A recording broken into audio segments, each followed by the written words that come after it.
Good afternoon, and thanks for joining me here on this issue of Between Friends. It's 2022, and a Happy New Year to each of you. I'm looking forward to a really great 2022. Lots of changes, lots of exciting new things in store here at Dime that we'll be bringing you up to speed on. So, if you have some friends who are interested in what's happening at Dime, please invite them to watch today's broadcast because, the more the merrier, right? And I know that many of you are kind of hunkered down in some bad weather, and it's cold here in Dallas today, too. But, one of our big plans for the year is to have more guests and occasionally guest hosts. So I'd like to welcome in Ashley Jones. And Ashley Jones is our lead educator at Dime. She's been fulfilling the role of leading events, training other educators for several years now. And we're just thrilled to have her join me here today from Key Largo. So welcome, Ashley. How are you? How are you doing, Ashley?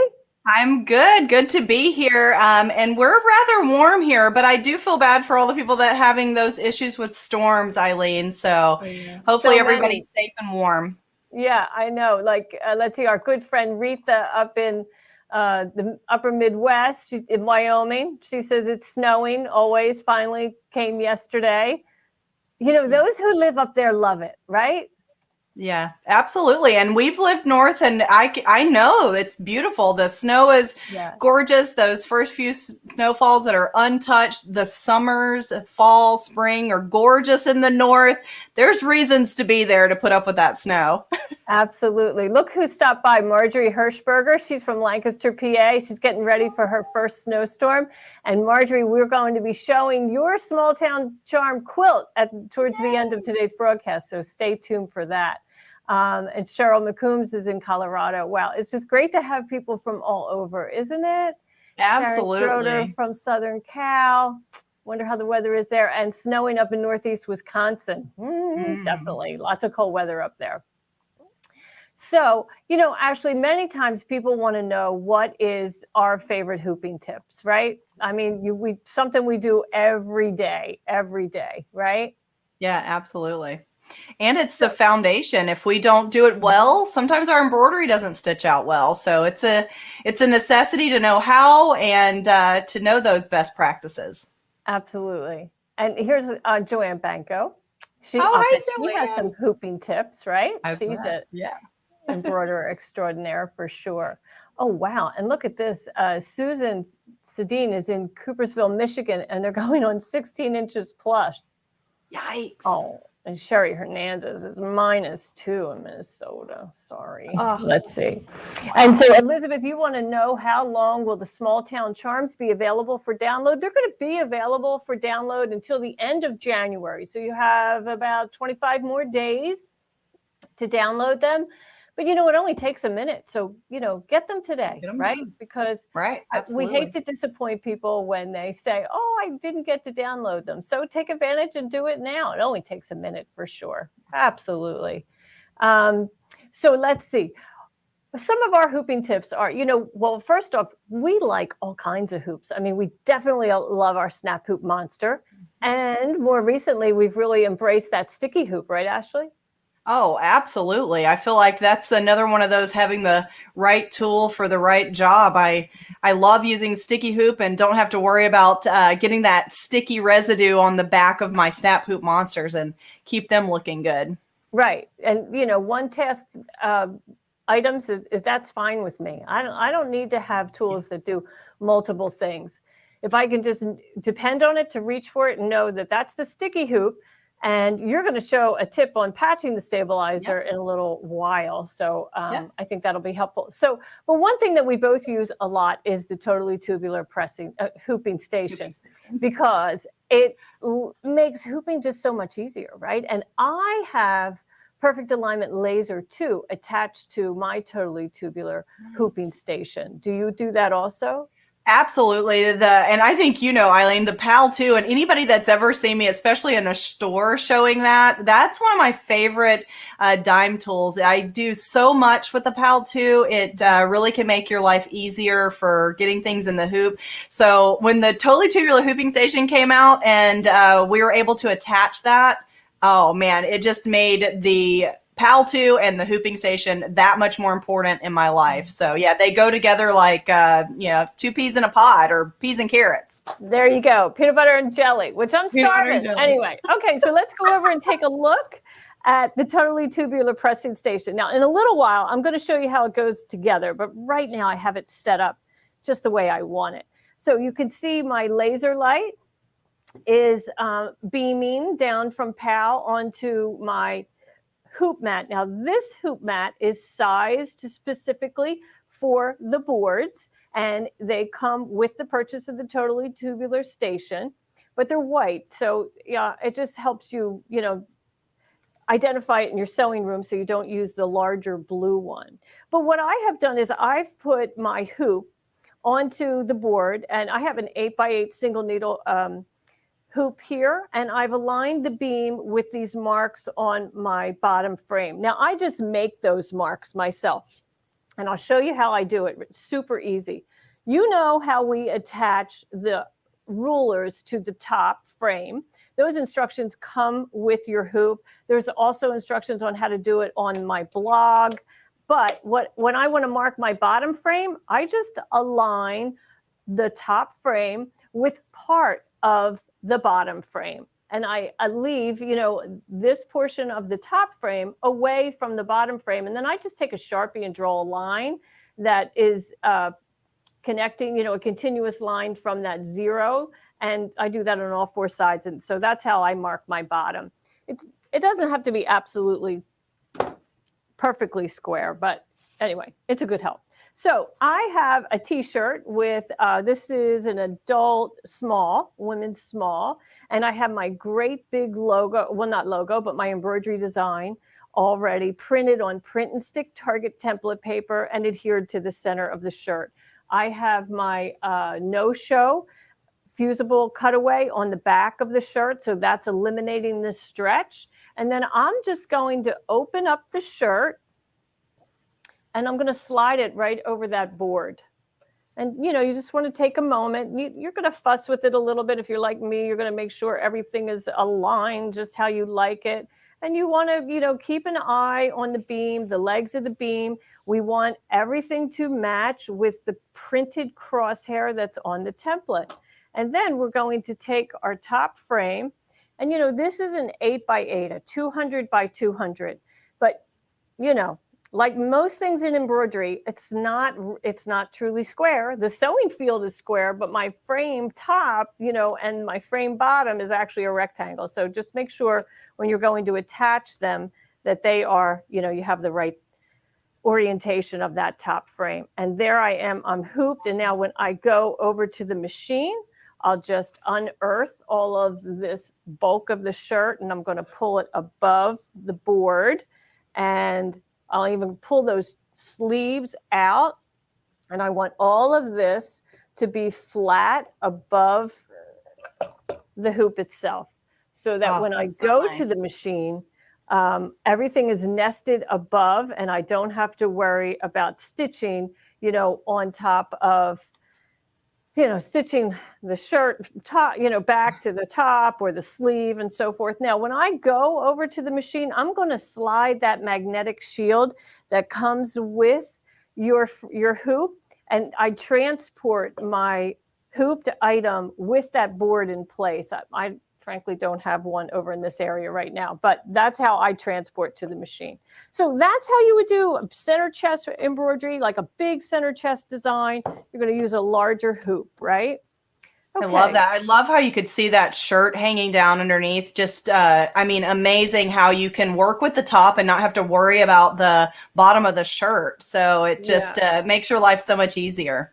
Right. Now, Dee Clark said, what's the largest hoop that fits on the board? Well, that's a good question. So an 8x8 fits really well. A 6x10 works well. Even an 8x12 can work. Some of it will extend off a little bit. But we have found that the 9.5 square and the 8.5 and 6x10, they work really well. And of course, I'm going to show you smaller hoops in a moment, and that's quite helpful also. And in fact, we can move to a multi-needle here. So I have this tote bag, which has, and in it, I have a multi-needle frame. So this is a little bit different, right? Because our outer ring will sit inside my tote bag, and then I'll put my tote bag over, and then the inner ring slips inside. And I know many of you have invested in multi-needle machines. So now I'm just, same thing, I'm aligning the beam with the marks on the hoop. Now, how I found these marks is these are actually little indentations on my hoop, and they're in equal increments around the hoop. And so at the center marks, I just took a Sharpie and, put a dot in there so I could see it. Now I'm going to take my tote bag and I'm going to slide that right over the board. And, I have these big gnarly handles, it's kind of cool to carry with that design on it, but, to hoop, it's a little cumbersome.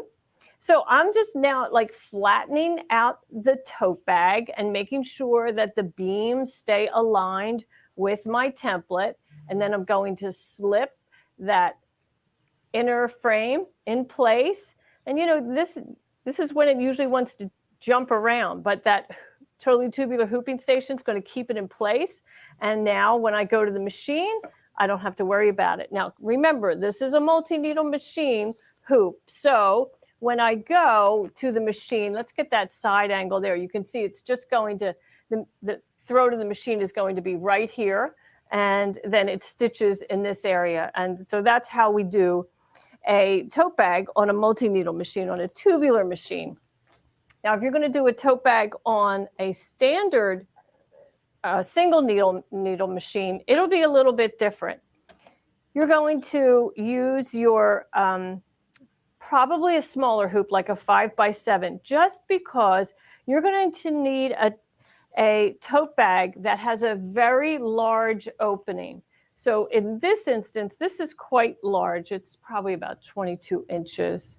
And I've put my template in place. And now I'm going to slide my tote bag. You got to keep those straps under control, right? Make sure you keep an eye on them. You know where they are.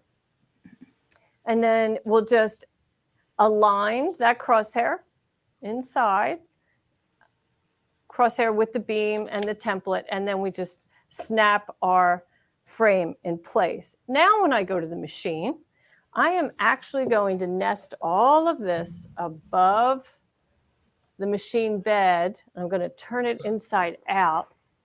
And I am actually going to lift this right over the head of the machine, literally over the head of the machine, so that the needle can travel all within the sewing field and we don't have to worry about this getting captured. Now, if your bag doesn't open enough to do that and rest over the hood of the machine, the actual head, then you most certainly can, keep it under control while it's stitching. Just make sure that it doesn't fall into the sewing field. So let's see if there's any questions before we move on. Ashley, do you do a lot of tote bags? Oh yeah, I love stitching on tote bags. I do more of that than wearables, believe it or not. I know that you love to do wearables, but I just think tote bags make great gifts, and so you can stitch things, even have them ready for quick giveaways, if you need a gift or whatever. So I love that. I also have the multi-needle machine, which makes it really easy to do small ones, but sometimes I'll have both going and have multi-needle running with the tote bag, but also have my single needle having, a tote bag too. Either one is really easy as long as you got enough room to work with. Absolutely. Yeah. So our good friend Reen Wilcoxon, who's going to be a guest later this year, she asked, could you use hoop guard for that? So that's a really good question. So yes, you most certainly could use hoop guard, but you would not hoop it in this orientation. So let's do it in the way that we would do it if we were going to use hoop guard. So I would flip this around so that the attachment is away from the edge of Totally Tubular. And then everything else is going to be, I got to turn it right side out again so I know what I'm doing. So I can, dress the board, as we say, right? And then I'll slide this over. Now did I align? I don't know no, I didn't align that. See? I hurry and I don't pay attention. So I got to make sure that the crosshair is aligned with my hoop, not necessarily the grid, right? On the hoop mat. It's really with the hoop. So if you get a little askew, no big deal. Just focus on the hoop. Okay, so now we're going to slide that over and we will align the crosshair. And then we take our top frame, snap it in place, making sure that it is aligned. And then now when we go to the machine, and I'm going to kind of turn this inside out again, because it does have to be nested. But now I would take my hoop guard and place that right underneath. I should have done this before I put the hoop on, right? Silly me. Okay, there we go. And so now when I go to the machine and attach it to the machine, my hoop guard's in place and the body of my tote bag will not fall into the sewing field, as you can see. And, you would center it within the frame, right? You would definitely take a moment to lift it and then slide that down and center it so that you're getting really good hold in the center of the bag. So, yeah, that's how we use that. Let's see. Interesting. Donna wants to know, do you have any recorded demos of the small pal that's behind Ashley? I'm sure we do. And it actually, Donna, works the same way. So it gives you that same laser light beam there.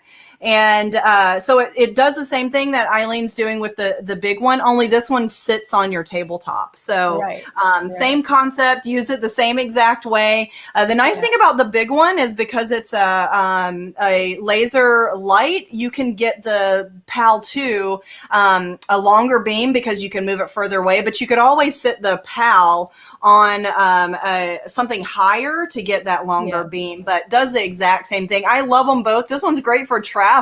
If you ever go sew with your girlfriends, it's great for traveling, putting in your stuff. I usually just wrap this, kind of around itself because it's a flexible kind of neck. So yeah, I love that. Awesome.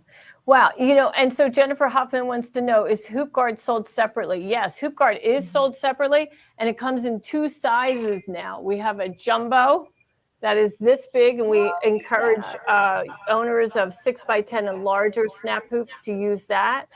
And then, we have a question here from Dana Green Finan, who says, wow, what kind of hoop is that snaps together? Well, Dana's in for a treat if she hasn't seen these before. So that snap hoop monster, all my hoops up here are magnetic. Here, I can show you. They just come right off. Metal bottom frame, magnetic top, and they snap together. Fabric and stabilizer in between for sure. And that's what a snap hoop monster is. And they are fabulous.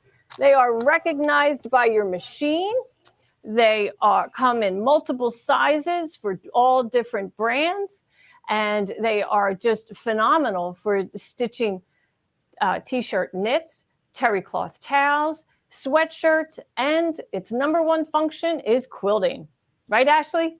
Yeah, absolutely. I was just talking about quilting earlier, and man, everybody wants to do it. And if you want to make it easier, the Snap Hoop Monster is definitely a recommended tool. Absolutely. I mean, they are just, well, I wouldn't be embroidering anymore. I can tell you that if I didn't have those hoops. Okay, so how about, I just showed you using the big board, but, it's 2 boards, right? So let me go ahead and disassemble PAL, and then I'm going to move this big board out of harm's way and show you the other one, which I guess we can. So why don't we show you what's in the box, huh? Let's do that right now.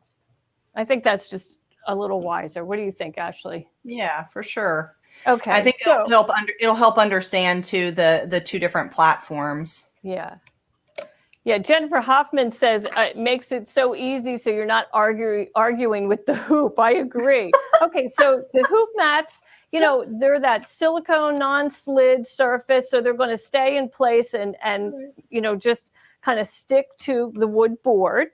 But they're easy to remove also, so we'll remove them. But when you purchase this, it has 3 different parts.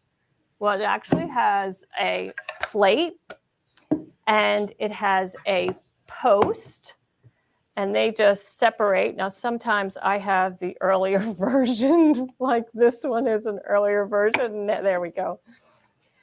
Yours will separate a lot easier than this. Oh my gosh, this is terrible. You should never do this again. Yeah, I can definitely vouch for that, Eileen. The one that I've got, whenever it's snug enough that it holds in place whenever it's positioned, but it kind of has a little latch. Yeah, and it does.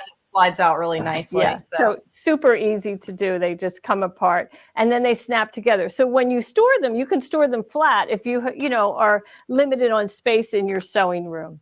So I just wanted to kind of show you how easy they go together, and there's instructions for assembling it. It's all very simple. You just need a Phillips head screwdriver to apply those plates, and once you have that in place, then you're done. And in the box, you get both size platforms and the non-skid mat too for both sizes of the platform. So it's all in one. Nice. Right. Absolutely. Okay, so I've reattached my PAL, and so let's kind of move on to a 4x4 standard hoop. And well, not a standard. This is our monster hoop. So for a friend who's not familiar, it's a flat metal bottom with the attachment that is recognized by your machine. It has a magnetic top. Rulers are in the box. You'll apply them. All the instructions on how to do that are in there. And it also has a magnetic shield, which is a corrugated plastic that helps protect the small one right there, the 4x4. That helps protect and the magnetic frame from the bottom frame. So when you store it like this. And then it's easy to separate that top. Because it's such a good hold, if you store it without any fabric, you can separate it, but it can be difficult because it's really holding. If you do that inadvertently, slide them apart. Instead of trying to pull up, you slide apart. And this is the shield that I was talking about, that when I have something hooped, I transport it to the machine with the shield underneath. Okay, so that's Snap Hoop Monster, which is super cool. Okay, so now let's go ahead and I'm going to align this in this fashion, and I'll move my PAL head to accommodate that so that I'm going to try to hoop one of these buddies, these embroiderable buddies. Here, maybe give me that other camera so they can see who I'm talking about. This little guy, he's awful cute. And he has a pod in his belly that comes out. So he makes embroidering. He's able to be embroidered, right? He's embroiderable. I hate that word, embroiderable. That's really a mouthful, isn't it, Ashley? It is, but it's necessary. So we have our embroiderable item. Absolutely. So, on these buddies, it's not like doing a shirt collar where it has to be absolutely perfectly centered and so forth because it's a stuffed animal. But this will help you kind of get in place so you can pull his body and his arms and his little legs out of position, so that you can, I'm really struggling with this here, Ashley. I don't know that this was a good idea. Yeah, well, and I think another good point here is like when you're dealing with that tiny area, I mean, one of the biggest keys is making sure that you are, straight vertically in the hoop, even if you're not in the center, and we could always move our design around, right, to make sure that we've got that. So, okay. So basically you would just fuss with this and then turn him inside out. And that's how you would get him hooped. And I'm just going to abort that one. Right? Oh my I think goodness. that's A good his little idea? arm. Yeah. His little Okay. arms are hugging the hoop. Yeah. Okay, so let's move on to a onesie. So, they're very popular to stitch, right? I have designated, this Target sticker is designating the center of my design. I have the no-show mesh fused onto the inside of the design area. And then I'm going to dress the board. Now, I want you to realize that the center of this hoop is not centered on the board. So when we apply this shirt, it's going to look like it's off center. And it is, because, for the moment it is.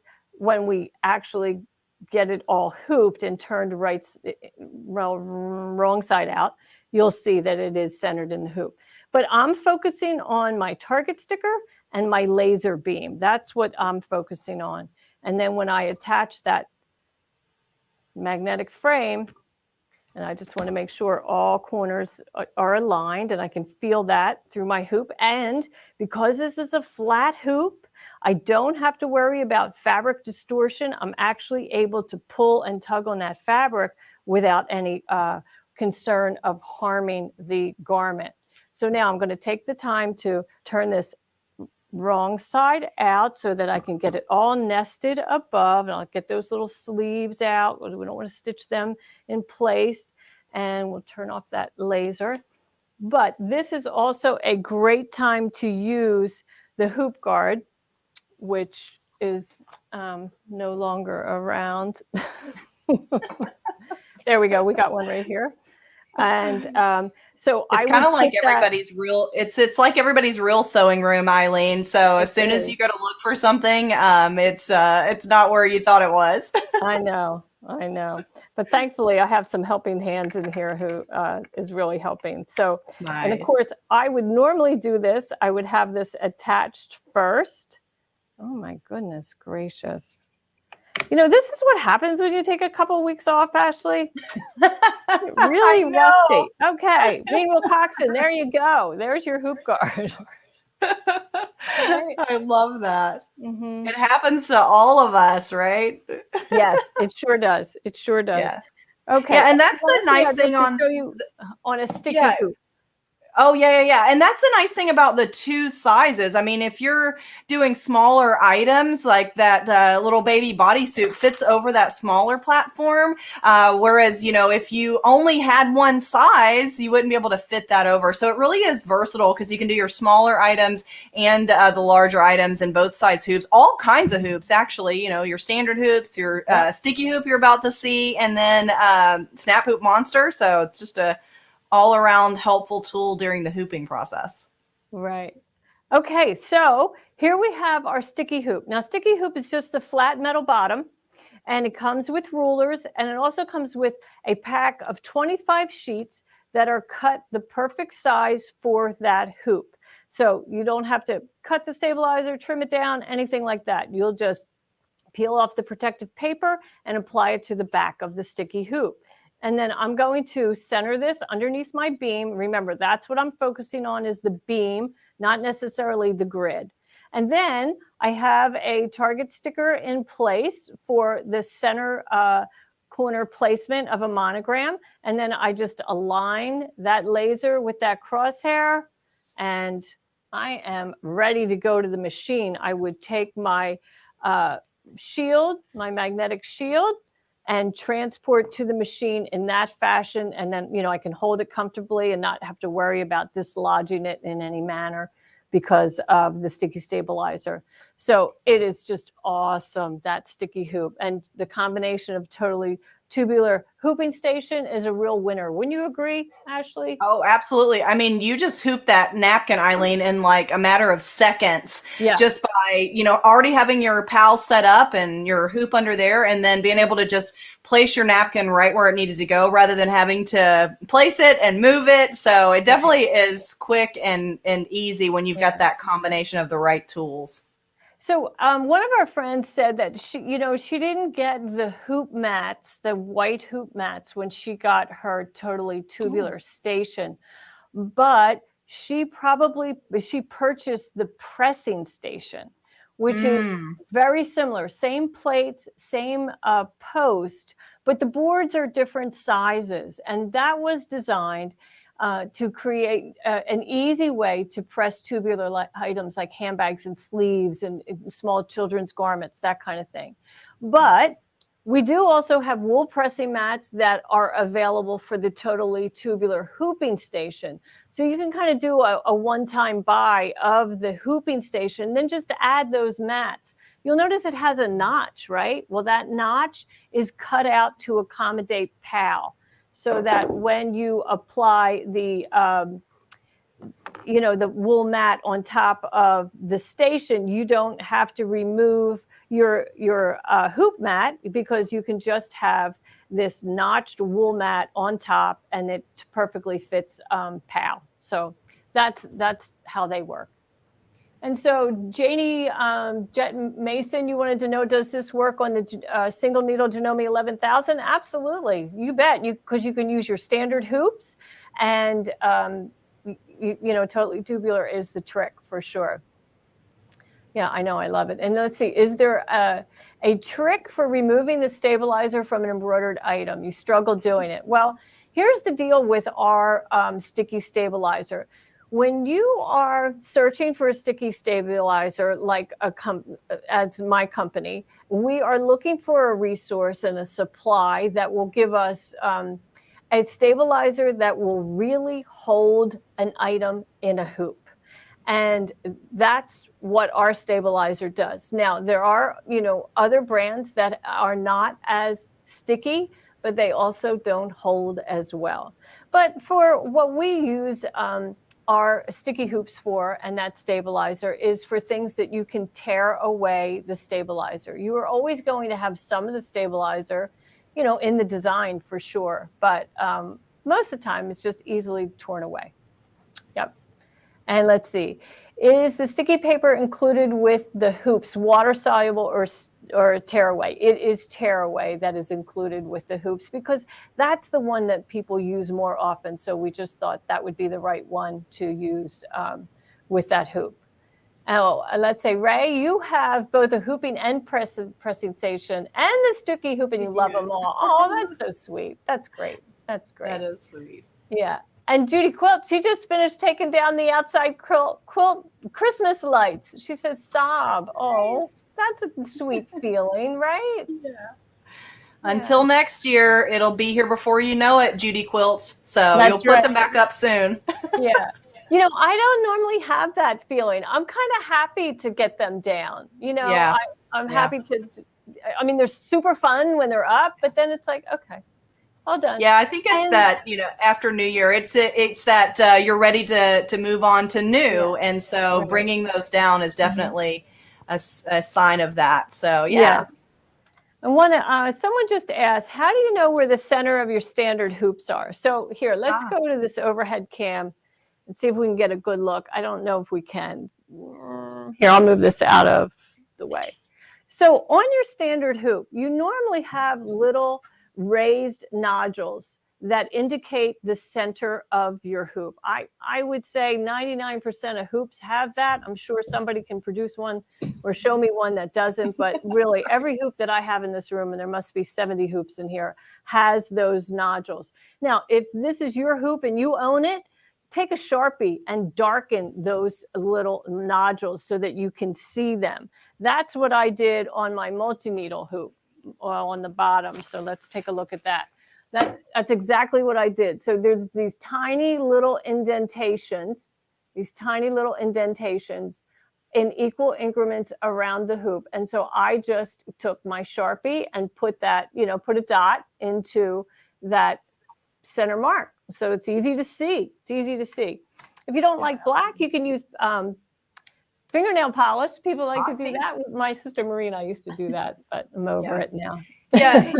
And for some of the hoops, like you're showing, Eileen, the notch is on the inner ring and it's not on the outer ring. And we remove the inner ring to put our item in place. And so making those little marks when your inner ring is in place, like I have it up on my camera and I can show them how to patch that sticky stabilizer too if you want. Yes. Right. But having...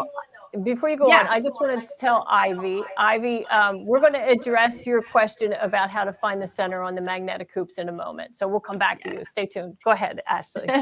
Sounds good. So on the, if we bring up my camera there, so on this particular hoop, you can clearly see because my PAL light is marking those notches. And so you can see that the center of my sewing field is not the center of the hoop. You can see how it's thicker up here in this area than it is down below. And that's why you have to mark the center like Eileen's going to show you of your hoops based on your machine. But on this hoop, I have a notch on the outer ring here. It's super hard to see, but there is one. But I don't have a notch here, here, and up here. And so when I am ready to hoop, and I'm removing this inner ring. I don't have this one loosened, so let me do that. I don't really know where that part is. So what I would do is while your inner ring is in place, kind of like Eileen said with her base of her magnetic hoop, I would mark on that with the Sharpie, or else if your hoop moves, you'll have to put your inner ring back in place to find the center. But I also have my little PAL here that you guys are asking about. This is our PAL, regular PAL. And notice how the beam is a little bit short, but as I move it up off of the table, that gets longer. That's what I meant, but still a great tool. But yeah, make that mark. So when this ring is out, if you accidentally bump this and it's not aligned, you'd be able to use those marks to get that aligned again. But the hoop mat is a great way to keep your hoop from sliding around. So usually once I remove my inner ring out of place, my hoop mat's keeping everything. So I know my marks are still illuminated. And so while my camera's up, I'll show you here on the sticky hoop. So I have a larger sticky hoop. The nice thing about this is you can use obviously the full sewing area, but if you're doing a small design down at the bottom of your hoop, you could flip it around and do another one up here on the top to really get the use of your stabilizer. But another thing that you can do, this comes with 25 sheets of the stabilizer that's the right size, but I bet a lot of you guys have strips that you've cut off of your roll of sticky stabilizer too that you save. If you're like me, I save everything. And so those little scraps, this is actually a good use for them. So this stabilizer is still stuck to my sticky hoop. You can see how I put it on the back there. But I can patch that hole. Like I can just take a scrap. You need to get the one that's sticky and not the release paper. And so take that scrap and put right over the back. And then I'm going to flip it over and press it a little bit harder in place to make sure. But now I can put another design here. I wouldn't do this too many times because eventually, your stabilizer will all be torn away. But it's definitely a way to use up some of those scraps and, kind of save some money on purchasing, more stabilizer. So I do love that about adhesive stabilizer and being able to patch those holes for things that you need it for. So that's one of my hooping tips, Eileen. So hopefully that'll help someone. Oh, I can't hear Eileen, so maybe she'll be back in a moment. So, hey, Ashley, sorry. Okay, there you are. I was muted for just a second. Yeah, that's a great tip on how to patch the stabilizer. Absolutely love that. Yeah. So let's see. TJ Tech wanted to know, will the Snap Hoop Monster hold just tearaway stabilizer when you're doing it in the hoop project? Yes, it most certainly will. You just have to be careful when you're hooping tearaway stabilizer in Snap Hoop Monster that you hoop the tearaway so that you don't plan on pulling the tearaway after the magnetic frame is attached, because guess what? It'll rip. It'll tear. So that's why, I knew that was coming. I'm like, I can't tell you how many times I've done that. So yeah, I know. And then we have someone who wanted to know, can you use your Snap Hoop Monster as a sticky hoop instead of buying sticky hoop? So here's the deal on that. You can hoop sticky stabilizer in Snap Hoop Monster and then score the paper and remove the protective paper and use, it in that fashion. But you should not apply sticky stabilizer to the back of a Snap Hoop Monster metal frame bottom because they have suede on them, protective suede, strips of that protect your machine bed during stitching. So if you were to apply the sticky stabilizer to the back of this, when you went to separate it, it would be a hot mess and you would not be happy. So you can hoop, your sticky stabilizer. You'll need a bigger piece, just how you would do it in a standard hoop. The beauty of that is it's flatter than a standard hoop, so you might enjoy that. But truth be told, the sticky hoops are a lot less expensive than the magnetic hoops, and it's just so nice to just have that hoop designated only for that, and that's all it does. You don't have to worry about, cleaning it up or any of that matter. And okay, and so our friend wanted to know how you find the center of a magnetic hoop when you're going to apply the rulers. So over on my blog, I have step-by-step photos on how to do that, but you do it a little differently, don't you, Ashley? Yeah, so Eileen, with every hoop that someone gets, you get a file that Eileen created that basically stitches a crosshair, and then that crosshair design, it's just run stitches, allows you to line up those marks. If you want to do it with just your embroidery machine and with not doing the design, everybody's machine, even the older ones, have a way to go to the top of the design, the bottom of the design, the left and the right, so you can move your needle around the hoop. So what you can do is you can put the hoop on your embroidery machine with a piece of stabilizer in there, so like a piece of tearaway or a piece of sticky stabilizer, whatever you're using, and then put your needle to the top of the design. So use your machine feature to move the needle to the top. And when you drop your needle, it'll punch a hole in your stabilizer. So when it punches the hole, and then move to the bottom of your design and have it punch a hole, because that's the bottom center, the top center, the left and the right center when you're moving it, and it punches that hole. And then those holes, you would use a ruler or just a straight edge to go all the way across and then make that mark. So that's where you would start your 0 on the rulers that you're going to apply, or either like Eileen did on the base of her hoop, like her Sharpie mark, you would put those. So punching that hole with your needle at the top, bottom, left, and right of your design, that's the center, top and bottom, and the center, left, and right. So that's a way to do it. But the design, if you just want to download the design from Eileen's blog, you have it in all formats, Eileen, in several different sizes, right? And so it stitches, and then you're doing the same thing as I do with the marks. You just, are making that straight edge. I can't lie. Sometimes I'm either in a hurry or just plain lazy and don't want to go look for something, and I just make it, you can choose any design and have it punch those holes. You're not even stitching, you're just marking. Right. That's all you're doing is just marking and then using a ruler. It's really pretty simple. So, our team here posted the link to the blog posting, so you can use that link. If you don't take advantage of it right now, you can go to the blog later on and just in the search box, put adhesive rulers, and that'll be the first thing that comes up. Yeah, perfect. So another thing I wanted to say, Eileen, that is about a hooping tip for me. Like, I definitely use my standard hoops for some things, but I am primarily a snap hoop monster user. But I will say that one thing I love about the snap hoops, when you insert that inner ring, don't you find that it makes your fabric shift when you're trying to get it perfectly straight, whereas we're just placing our magnet on top. And so I feel like I have less shifting of the fabric when I'm trying to make sure I'm straight in the hoop, because we're just placing the magnet rather than having to push it inside of the outer ring. So I love that about Snap Hoop Monster. I love that too. And you're so right. And it just makes it so easy, and you're not forcing, with your thumbs and index fingers and, and doing this multiple times through the years.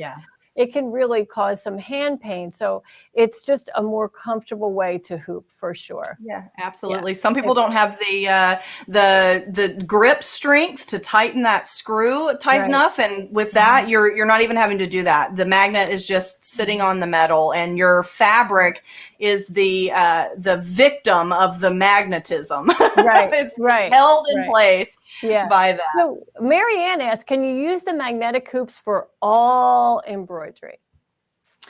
Good I question, think there's right? I would say, I wouldn't say everything. I do think Right. that there's some cases. So if you're using a very slippery fabric, me personally, like if you're using like an organza or a satin, you really need your standard hoop because it's going to grip that much better. And it grips because of that inset and your fabric's having to go up and over the edges. Right. So that's one thing that I used to say. I used to also say, Eileen, that I wouldn't do freestanding lace in our Snap Hoop Monster, but I think you and I started doing, that. Well, you probably are doing it longer, but I definitely with our My Lace Maker program started using our Snap Hoop Monster even for lace, just putting those T-pins to make sure my stabilizer didn't slide through the magnet whenever, because lace is stitch intensive. So, but Yes, are there I other agree. things that you could think of? That's the only one really I could think would be the slippery fabrics. Right. I think the really the slinky stuff is, what I avoid. But one of the things I really love about it is that you can adjust the fabric after the hooping. Yeah, I mean, yeah, because in a easily. standard hoop, literally, you should not do that and you've been told that, I'm sure. Your dealer will say, now never pull and tug on the fabric once it's hooped. And it's good advice because when you do that, you're not doing it in a consistent pattern as you pull over and under that inner and outer ring. Remember the fabric's going over the outer ring, under the inner, across, up, down, hills and valleys. So Yeah. yeah. Mm-hmm. So let's see. And They have some questions about, some people have trouble getting the fabric perfectly flat with the snap hoop. Anita gets folds in the fabric. So that's interesting to me. So let's hoop some stuff. I'm going to clear up here a little bit, and I'll go to a 5x7 hoop. How about maybe? It's very dangerous what happens in here after I embroider. After I do this area of demoing. So let's remove that pressing pad, and we'll just put this 5x7 here. And then I'm just going to hoop this t-shirt, the back of it, just because, now I don't have any stabilizer on or anything. And normally, right, I would have my stabilizer fused. Well, I guess we could do the front. We could even remove that template if we needed to, because it's going to be bigger than my hoop. Remember, this is the one we used earlier. So I'll just go ahead and peel that off. This is our peel and stick paper. Our print and stick target template paper. We love that. It's awesome. So, this is so I'm on my Totally Tubular hooping station, which is very helpful to get fabric flat. I know I'm kind of cheating, right? Maybe what you're talking about occurs because you're on a flat surface. So I smooth the fabric first over that bottom frame, and I can feel the bottom frame through the garment. So normally I attach one end and I align the edges with the edges of the bottom frame. Now, I don't fuss too much. I just want to make sure that it's somewhat aligned because I know I can work on it once it's dropped in place. And then I drop. Now, I have a little wave in there for sure. So, but because it's flat, I can smooth and pull and tug, and I don't have to worry about any fabric distortion. So that's really the best way to do it, is just take your time to flatten out the surface first, place the top frame perpendicular, aligning those edges of the, magnetic frame with the bottom frame, smoothing out that fabric, then get your hands out of the way and drop it. Okay? Yeah, like a hinge, right? Absolutely. Absolutely. Yeah.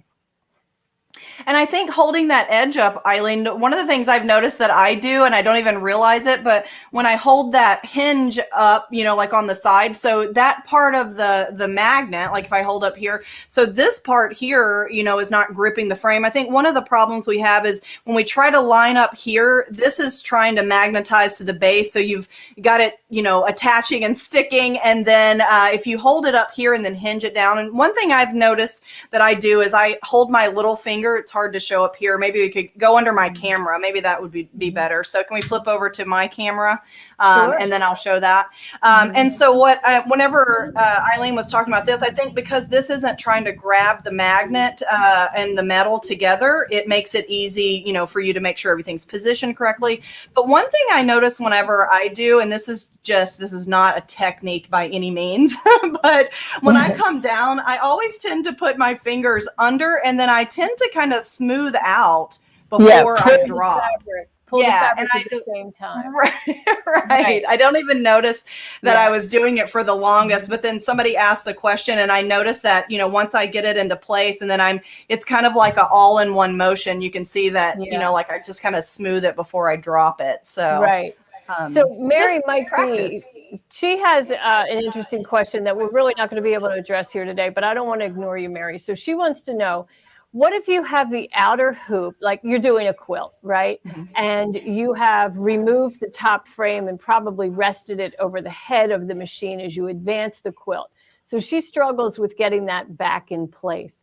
So I'm not set up camera-wise to show you that today, but I will do that for you. I'm not really sure what next week is, but, you know, basically it's, you know, you have to hold on to the quilt. You know, now that's where we use the weightless quilter, because the weightless quilter is holding my quilt. I don't have to worry about that quilt all sliding down onto my lap, right, as I advance the fabric, because that is what happens if you don't have the weight of the quilt managed. So, you know, and then you just kind of slide it in place. I know it's bad. All right, we'll do that. We'll do that sometime in January, I promise, okay? And Karen Foxworth, did I embroider my t-shirt? Not yet, but boy, do I want to knock that off. Isn't it gorgeous? Thank you. It was a purchase. I think it's important to support the embroidery industry in any way, even if you're just buying someone else's work, right? That's right. Absolutely. I agree. So we have cool stuff coming up. Should we talk about it? Yes, I think some people will be excited to hear what you're about to show. Okay, so first off, you know, we showed you the Totally Tubular hooping station. That is our special today, and it's free shipping. The promo code is there at the bottom of the screen, so please take advantage of it. And it's in stock. We are shipping now, so you'll start off the new year right, managing the bulk of that quilt. So last year, I know many of you participated in the Small Town Charm, and boy, did we have fun. All of these designs are still up on the website. We started in January. Every month was a free design. It came in 2 different sizes, a 5x7 and a 7x12, if I remember correctly. And those designs are still available. And you had a blast, and we were the benefit of seeing your beautiful work. So throughout the year, we shared images of some of your work. And since our last broadcast, we have found some new ones. So let's see. Here we have Marjorie Salisbury Hirschberger. Here is her December Small Town Charm, which was a tree farm. And she added, oh, I love the gravel foreground. Isn't that great? Right? The road. Yes. Yeah. And she's got a cardinal in the tree. She added Christmas lights to the fence, and she's got a couple critters. Well, a critter in the on a sled, and a little boy or girl in the foreground. Just beautiful. Really lovely. And then Donna Branton, she changed the name of the farm to Cut Your Own Tree Farm, and she added a dog in the foreground and also a lamppost. Very nice, right? Yeah, absolutely. I know. They all do such a great job. Yeah. And then Donna already also posted her September Small Town Charm, which was the bookstore, and she named her store The Next Good Read, which I thought was a really That's great a good name, right? Yeah. That's a good name. And so she's added a label, a sign that says open, and of course the name of her store. She's got a beautiful woman standing in the doorway and a bike there on, perched against the wall. Love that. And then Jennifer Alexander, she used all metallic threads. And she didn't do a woody. She opted not to do a woody station wagon. So she used some different fabric, but she's got a snowman and a small dog, and she has some deer. And this is the Myers Tree Farm. It's just awesome. Yeah, and so our folks want to know what's the code for the hooping station. Can we get that on the bottom of the screen again, please? There we go. So there's your promo code for the hooping station. But finally, this is one beautiful quilt. Marjorie Salisbury Hirschberger, who worked all year long on schedule. I think almost every month we posted one of her small town charms. She has pieced them all together and in a really creative way. She made some larger and put them in the center of the quilt. And it's just a beautiful showcase, Marjorie, of your work. Very, very well done. Very, very well done. Yeah. Love it. Don't you love it? So I do. Yeah, throw us a little love so that Marjorie knows how much that was appreciated, and Donna does too, because we just love that. They really did a great job. And Mikey, you wanted to know, can this be viewed later? Sure. As soon as we go off the air, you can watch the rebroadcast, as all of our lives stay right on Facebook and YouTube. You can always watch them. So you're probably wondering what we're going to do for 2022. Well, it has a new name, and that is On the House. And what does that mean? So what does On the House mean to you? It's not, Santa on the rooftop. It's not a satellite dish. It's like when you go to have a cocktail and somebody says, all the drinks are on the house. Well, all the designs this year are on the house from Dime. Isn't that fun? That is. I love it. So exciting. Yeah. But instead of monthly, it is going to be a free design every week. So every Thursday on Facebook Live and YouTube Live, you're going to see a free design. And on the fourth or the last Thursday of the month, I will do a project with that free design. So let's take a little look. It's going to be weekly, and that it will be revealed right here. And it will be a project on the last Thursday of the month.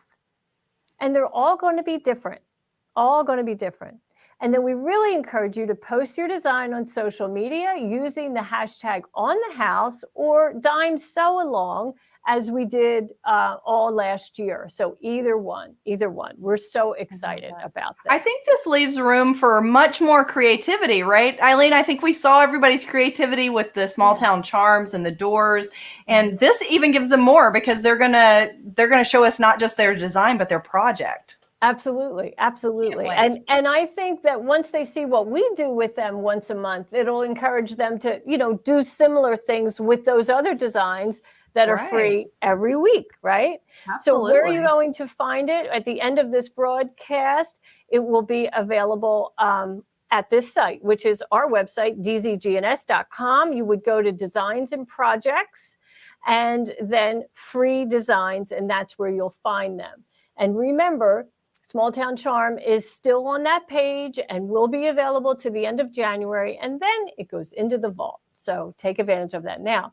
Now, Gail Tips mentions, and I'm glad she did, because we were going to get to that, that Sue Brown does a sew-along after the project of the month. So on the last Thursday of the month, we will reveal a new design with a new project. And then Saturday, Sue Brown at OML Embroidery will be hosting a sew-along. So you really get to participate in two ways. Oh, we're so excited about it. It's really going to be fun.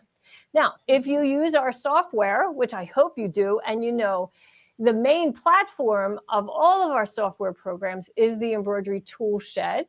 And when you open up your software, you're presented with this page that you see there on the screen, which is the My Today, meaning, it's going to change. And every Thursday, you will see the free design of the week in that location. So it's another good reason for you to go and download Embroidery Tool Shed, which is free, and it is sizing and template making software. So if you don't have any software, it's a great software program to get your feet wet with. You don't have to purchase it. It's free. It lives on your computer. And then as your skills advance and you want to add more Dime software to your repertoire, then those programs will install right inside Embroidery Toolshed. Isn't that cool? That is super cool. I wish that other programs that I used would do the same thing. You know, some of my office programs, it'd be nice if they were all in one place. Wouldn't it? I know. Right. Okay, so let's see. So this month or this week is on the house. Now, I titled this a mug rug. And then Ashley corrected me. And she said, I told her that some people like to have a little snack with their tea or their coffee. And her idea of a mug rug was a little small to incorporate that snack. And of course, you know, I do the smart aleck comment and say, well, Ashley, I don't have a mug that's rectangular. And then she cleared that up and said, well, that extra space is for a cookie. So when you download the design, you're going to receive a digital card that gives you the instructions and the list of threads that you will need to complete the project. Now, we encourage you to go to your local sewing machine retailer and purchase the exquisite thread. You can also purchase it from us. And of course, you could use other thread brands if you have them. And if you use Embroidery Toolshed, it will immediately convert that into other brands. But we got best results with our exquisite 40-weight polyester thread, which we love. So do you want to go ahead and open the design in software?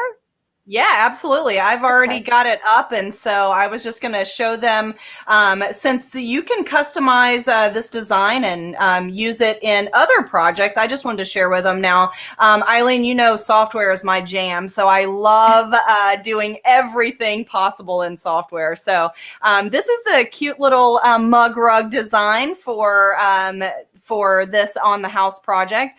And I just wanted to show you. So I'm inside of, you can see my embroidery tool shed, but I'm using some of the features in my Perfect Embroidery Pro.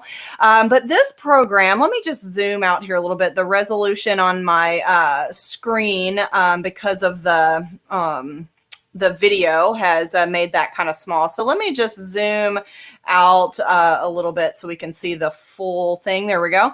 So this design, to stitch it out, it is really simple. So Eileen's got the step throughs, but I wanted to show you kind of what the makeup of the design was, but I also wanted to show you a way that you can edit. If you have an editing software or our Perfect Embroidery Pro, I'm going to show you how you can edit. So if we watch this stitch out, you first have the placement line and the background of the mug rug, but the bottom here actually is a loosely dense fill stitch that is specifically for Mylar to add some sparkle to the ice that our little Tweety bird is skating on. And so I'll show you how to see what that's all about too. But then it's going to stitch the remainder and then your little bird. But look how beautifully this design is digitized. There's lots of blending in the colors of the bird so that you can really show that shading of your different thread colors to give you a really cool effect. So it's just a really awesome design, and I can't wait to see what everybody's going to do with it. And then the last thing that stitches here as we get going is the quilting. So you'll quilt your quilt sandwich with that really beautiful meandering. And then the last thing you're going to do is you're going to put, those last two go really quickly, but it's run stitches that will then tack the back down so you can turn it inside out. And Eileen has a really cool technique that she's doing, so you don't have to do any sewing outside, and she'll show you those pictures. But I just wanted to show you, if you want to edit this design and use it in another project that is maybe not a mug rug with these finished edges. So I'm actually just going to, over here in my sequence view, delete the parts that I don't want. So I can just remove, whoop, I wanted that one. So I'm going to do an undo. That undo is my favorite key, by the way. And so I'm just going to remove the quilting and then the stitching for the outside. So we're just left with our bird on the ice. Now, if you wanted to stitch this design on something else like a tea towel or maybe a quilt block, whatever your idea for your project is, you might want to close the end. So I have a couple of tips on that. I'm going to zoom in. With our Perfect Embroidery Pro, you can make all kinds of edits. So I have a couple of different ways that I want to show you. When I I zoom in, look at that fill stitch. You can see that there's gaps between the fill. That's to show the sparkle of your Mylar. So I'm going to choose my shape tool here and select my my stitch here. You can see that we've got this stitch ends and doesn't go all the way around because it goes to the edge of the mug rug. So, and I'm trying to select the one part. There we go. Actually, that's still not it. So I'm just trying to select just this part of the design. I'm going to go over here and select in my sequence view. And that'll make it easier because it's picking up the stitches underneath when I click there. So if I click and then choose the, here we go again. Here we go again. I have no idea why it's not selecting. So don't you love it when it's live? I think I jinxed you with my horrible hooping. I think so. But when it's selecting, you can actually add points. And so here, what it's doing is it's selecting underneath. Oh, I just figured it out. Look at that. My own worst enemy. I accidentally locked it, Eileen. So here we go. And then when you select it, you see these points that make up the line. So you can actually add points so that they continue to stitch around. So if I add an extra point here, that'll allow me to move this. And when I do, I'm going to move it and exaggerate it so you can see. And then you can see how that then fills in that area. So it's super easy to do. So what I would do is I would move this point maybe like halfway. I don't like to always do things on a corner. I would prefer things to happen in the middle. Corners are kind of a little different whenever we're adding. So I'm going to add that other point on this end here. Add. And then that'll allow me to move this point around. So I'm just going to line these up. I would make sure I overlapped a little bit and then kind of pull this out. And whenever I update or right mouse click, then it will fill that in. So then you would have that closed edge. So that's what I might do if I was going to stitch this on something that the edges weren't finished. And then the Mylar fill here, the things that you want to understand about Mylar is we want to see that sparkle. So you don't want to have any underlay. And then also notice my density here. My density is set to a 1.5.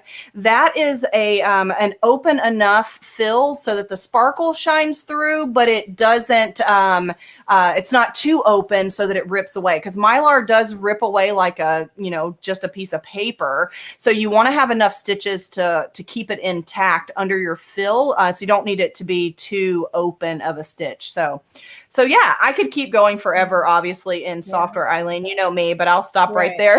That's okay. So that actually, Retha Ranke wanted to know, can those steps be done in the free software? And no, they can't. No. What you can do in the free software is resize. You could bring in another design so that you have, additional elements in one design, and you can print templates from the free program. Right. But what you were in was our Perfect Embroidery Pro, which is correct. Right, exactly. And I know this is confusing, but our embroidery tool shed is the free program. But when you purchase any of our additional programs, you can see mine listed here, all with the check mark beside them. So they install inside of my tool shed. So my shed holds all of my tools. So when I need a tool, I can go to one location, and that's my tool shed, to be able to use that tool. And it puts all my tools together. And we all know, Eileen, right, that multiple tools are always the right way to go. Right. Absolutely. Well, Sandy, our Curie said, Sue Brown her favorites are mug rugs. She's going to love it. Well, yay. Sandy, maybe we should tell her it's actually a coaster, right? This year, this month. We'll improve on that for sure. And then, one of our friends wanted to know, is the software compatible with Mac? And it most certainly is. All of our software is compatible with Mac. And, so you can enjoy that. I know, so fun. Okay, so let's take a look. Let's go over to PowerPoint so I can show you some of the steps.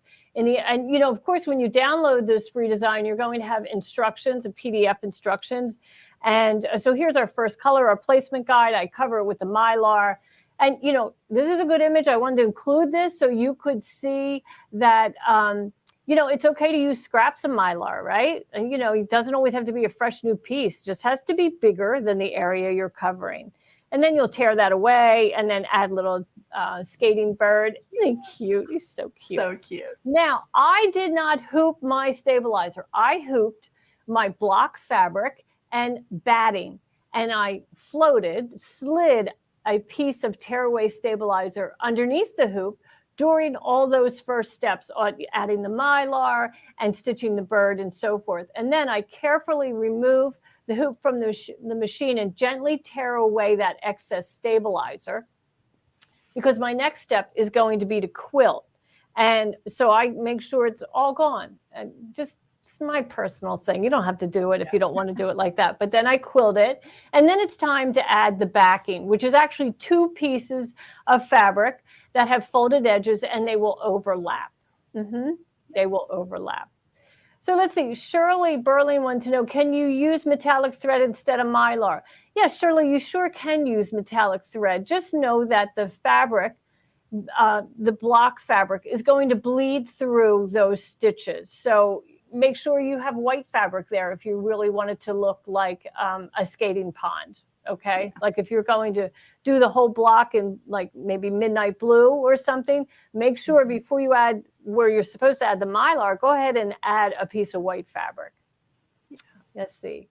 And Mary Mike wants to know, can you make templates for the Amelia Scott designs in Embroidery Tool Shed? You most certainly can. You most certainly can. Yep. Yep. With the free Embroidery Tool Shed. Yes, you can. It's fabulous software and great template making software. Oh, goodness, we could be here all day, but it will tile your templates. So if you are going to stitch a design that is 10 by 16, our software will print that on multiple pages so that you can connect, put them together with tape. Right. Right. Yeah. Yeah. So if they have a hoop that's like you said, a 10.5 by 16, and you want your printed design to be that large so that you don't have to stitch the actual size. Yes, you can print one that large and it'll separate it onto separate pieces of paper. Absolutely. Yeah. It's great. So next week is all about applique, and I'm excited to, talk all about applique because it's one of our favorite topics for all embroiderers, right? Everybody likes to do applique, Ashley. Right. Absolutely. It's fun. It's quick, and you can really use small pieces of your precious fabric. So you can use small pieces and not cut that large piece you've been saving for a special project. Just a little corner. Yeah. Right. Yep. I probably shouldn't promote or condone that. I probably should say we should use it. We're going to not have it one day or not need it. So, but we like to keep it. So, we really appreciate your time today. Thank you for joining us. You can expect to see Ashley here more often throughout the year. Sometimes she'll be doing it on her own, and other times she'll be doing it with me. And we're going to have so many guests throughout the year. We're really excited to produce an exciting year for machine embroidery here at Dime. So thank you for joining us, and the best to you in 2022. Good health and memorable experiences and joy to you and your family. Thanks for joining me today, Ashley. Yes, thank you for having me. I enjoyed being here, Eileen, and great to be here with everybody.